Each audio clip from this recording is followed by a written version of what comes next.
एक छोटे से गांव की एक रहस्यमयी और अनोखी कहानी थी। ये कहानी एक पुराने मकान के चारों ओर घूमती थी। इस मकान में अजीब और रहस्यमय गतिविधियां होती थीं। लोग कहते थे कि यहाँ कुछ अलग है, कुछ अद्भुत है। पर क्या ये रहस्य ही बना रहता? एक दिन एक वीर युवक ने इस मकान के रहस्य को सुलझाने का निर्णय किया। उसने रात के समय मकान के अंदर की ओर प्रवेश किया।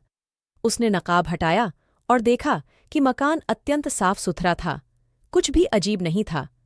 फिर उसने मकान के हर कोने को झांचा, पर कुछ भी नहीं मिला। थक कर वह लौट आया। रहस्य अब भी सुलझा नहीं था। कुछ दिनों बाद एक और युवक ने भी यही कोशिश की। वह भी मकान में प्रवेश करके उसे जांचा, पर फिर भी कुछ नहीं मिला। अब गांव के लोगों में आशंका फैलने लगी कि क्या वास्तव में उस मकान में कोई रहस्य है या नहीं। फिर एक और युवक ने निर्णय लिया कि उसे भी इस रहस्य को सुलझाना है, लेकिन इस बार वह नकाब पहनकर मकान में प्रवेश करने के बजाय वह बाहर से ही मकान को ध्यान से देखने का निर्णय लिया। उसने ध्यान से देखा और फिर उसे ध्यान आया कि मकान की छत पर एक छोटी सी चिमनी है, जिसमें से धूम्रपान की धुंध निकल रही थी। वह नकाब हटाया और चिमनी को खोला। चिमनी के अंदर से उसने एक गुफा देखा। उसने गुफा को खोला और अद्भुत खजाने का पता लगाया। इस खजाने से वह गांव को धन धान्य से भर देने के लिए समर्थ हो गया।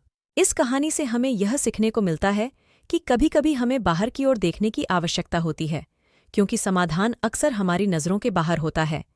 जितना हमें अपने आसपास के वातावरण को समझने का समय देना चाहिए, उतना ही हमें अपने अंतर्निहित क्षमताओं को समझने के लिए भी समय निकालना चाहिए।